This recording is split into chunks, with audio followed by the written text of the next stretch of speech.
I had a feeling that was going to be the case. I had a feeling Janoske had done something to his childhood friend. I just wasn't sure if it was going to go that far. But yes, I remember seeing like a small little snippet in the OP of Nukitashi where it kind of implied the idea of this brunette that he was on top of, and it didn't seem like it was a good thing.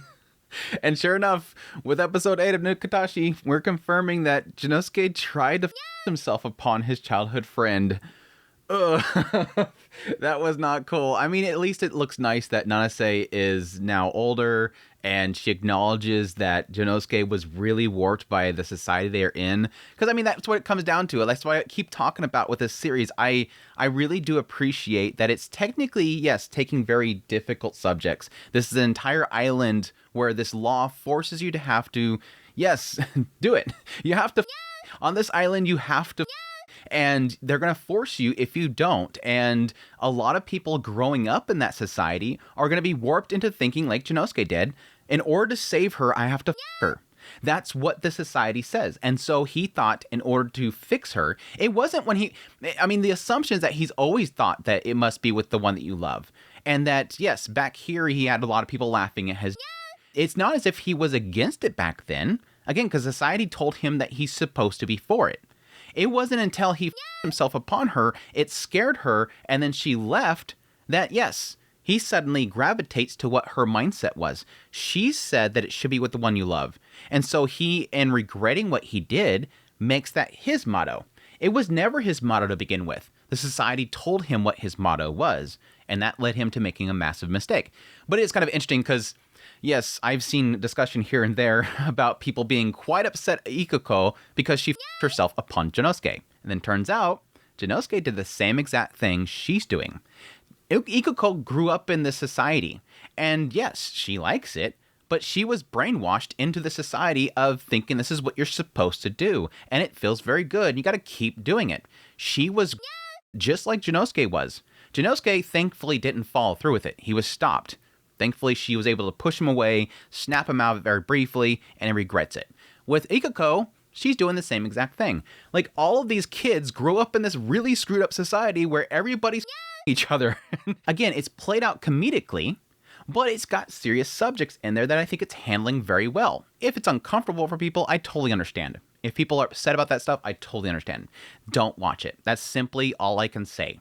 But for me, I find it very entertaining. Even though some of the stuff it's touching on could be offensive, it's stuff that I think is good to laugh at sometimes. Not everybody's going to be able to laugh at it. Some people are going to be bothered by it, but it's cool to kind of touch on. It's cool to not have those barriers because I think some of the stuff, in order to bring attention to it, can be laughed at. In order to get over some things, can be laughed at. I've had several times where really horrible things have happened in my life, and I can find that I can look back at it now, and I can laugh at it.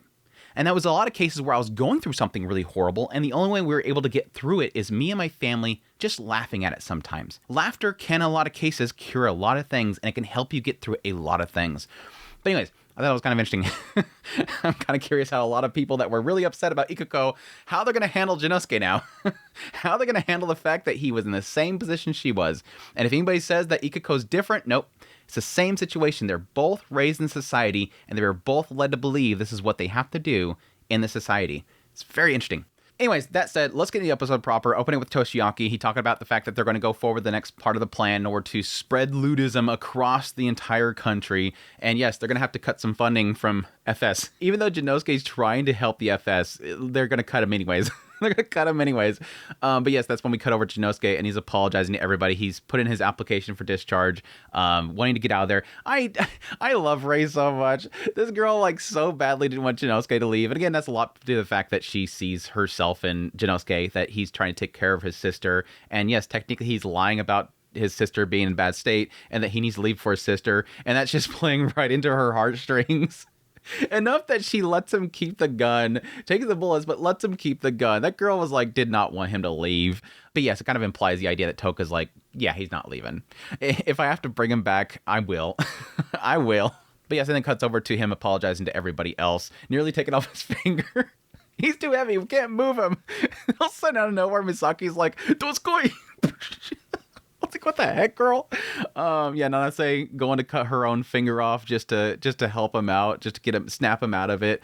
But I think she was willing to do it. I think she legit was willing to do it just to lose a finger with him, just to be a fingerless buddy with him. But anyways, yes, they get a call from the guy that's supporting them. He sent another video telling that he's going to cut off the support if they don't do that. And this kind of turns into, Janoske kind of inner reflecting on himself, trying to figure out what he's going to do. At the same time, we have the petition kind of growing that they're going to spread it across Japan. Everybody's getting into it. Like the people on the side of the street, there's like, spread the culture, spread the too, spread my across the country. It's like, geez, dude. The entire place is going to get swallowed up by the tides of ludism. It's crazy. It's crazy. Anyways, that's when we cut over to, apparently Janoske running into Sosoko and Schubert, and they are essentially spreading posters around from the FS. The FS is spreading wanted posters for a magical... There is a boundary on this head.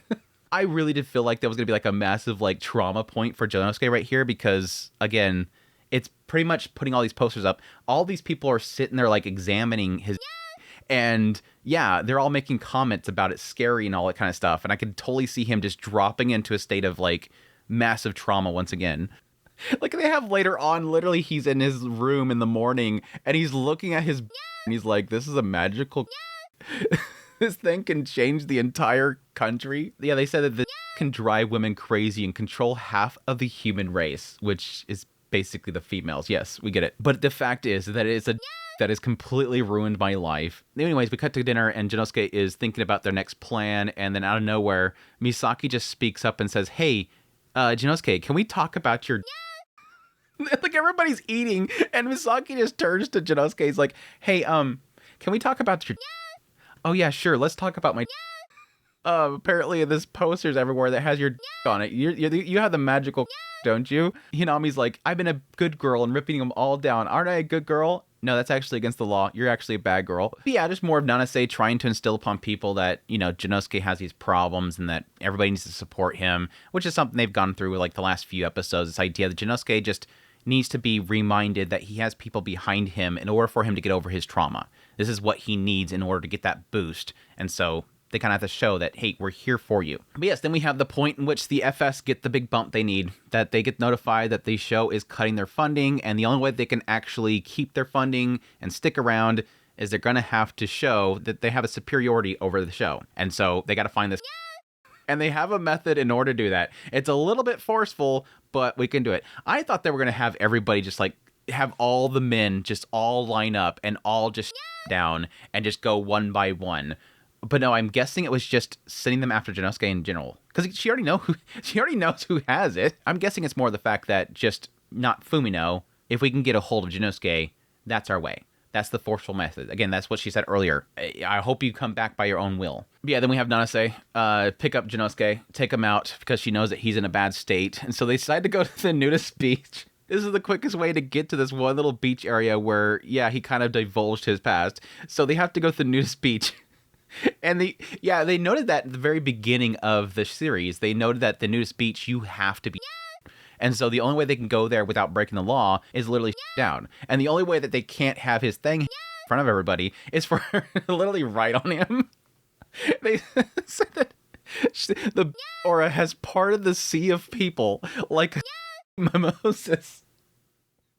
He spread my I'm like what the hell's these comments they're making at the same time they're running by? But anyways, that's when they get into, his issues. Gets into his past. What's actually kind of really bugging him. Which, yes, wasn't just the fact that people made fun of his... It was more the fact that, yes, at some point, this one girl... It seemed to imply the fact that he was actually going to jump off into the actual ocean, off the cliff, possibly take his own life. And at some point, as we find out, Nanase, I mean, big shock to nobody, right?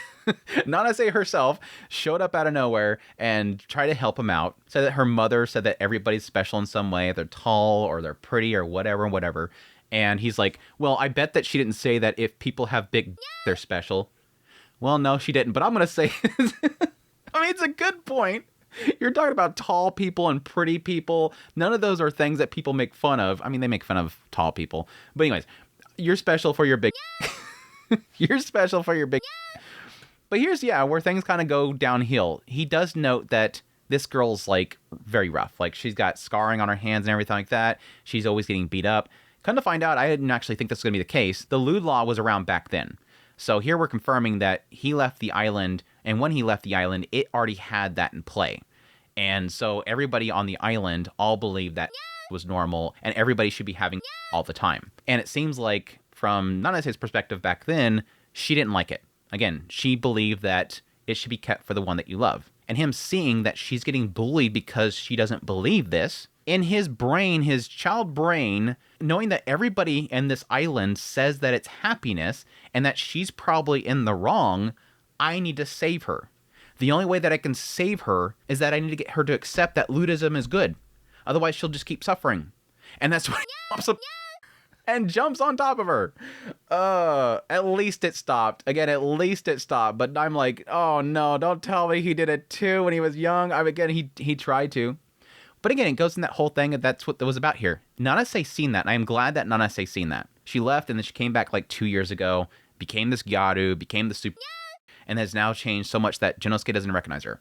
But it seems like at some point she realized, while she's gone, or even then she realized, she regretted pushing him away, and acknowledged that there was something wrong with him. He was influenced by this ludism, the perverted law itself, and thus thought that that was the way to help her.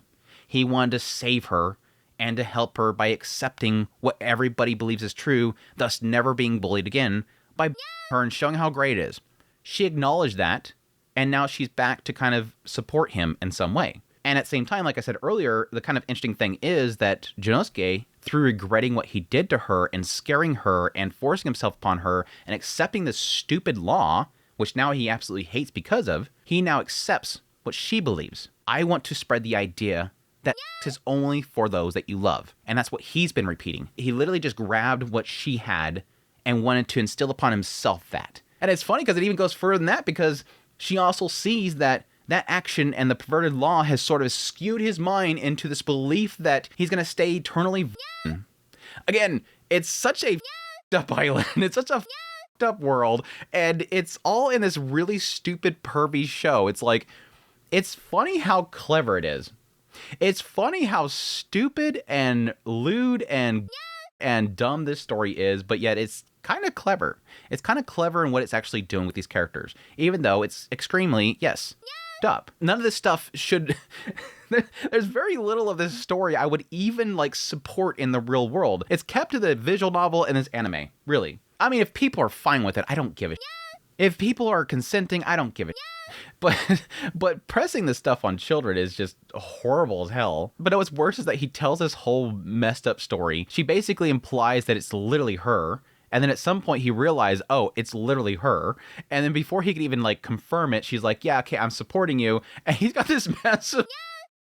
It's like this really sentimental scene where suddenly she's like, I'm here to support you. I'll die for you, Janoske. I'm so sorry that I pushed you away back then, and I acknowledge that you were being warped. And he's like, I just have this massive right now. They probably would have right there, but unfortunately the FS shows up with their goggles to acknowledge his raging and to confirm its shape. I think they said something about it was like matched 1,900%. I wonder if it's saying that because of the size of it got bigger. I don't know. But yeah, they chase after them, knock down Nanase. She pushes him off the ledge, and apparently he passes out. He drifts ashore. Apparently they found him, and Misaki put him on the back of her bike and brought him back home. We know what bike that is, right? We all know what bike that is, right? The one that Misaki was riding before that literally you as you ride it. That bike? I was surprised he didn't get up off the bed and go, oh gosh, why is my back hurt or something like that? Misaki's bike? That doesn't sound like a good ride. But anyways, yeah, that's when they get the news report that apparently ludism is actually passed. It's going to spread nationwide. In celebration of it, they're going to rename Yokohama. They're going to rename Ibaraki as Igaraki or something like that. And that, yes, they have captured Nanase, the actual leader of the anti-copulation front, herself. And they're going to send her to the guillotine. That sucks. And yeah, she's classified as an eroist. They made a new term for terrorists against the ero ways, which is eroist, which is probably the least clever thing I've actually seen this entire series. Anyways, yeah, Quite an episode. Quite an episode. Again, very, very tough subjects. Very f***ed up situations for young kids to be going through. But again, I think it's interesting. It's very interesting. Again, I like not having filters. I like touching on very sensitive subjects like this. It doesn't bother me. I know it can bother some other people. But at the same time, to each individual, like what they can really kind of stand and find funny and be able to, again, kind of disconnect reality and really laugh at. It doesn't mean that you're a bad person if you can't disconnect from this kind of stuff, but it doesn't mean necessarily that you can't accept that other people can't. It works both ways kind of thing. So anyways, that's a ton of stuff. I hope you guys enjoyed this video. As always, if you did, hit the like button down below. Until next time, y'all take care.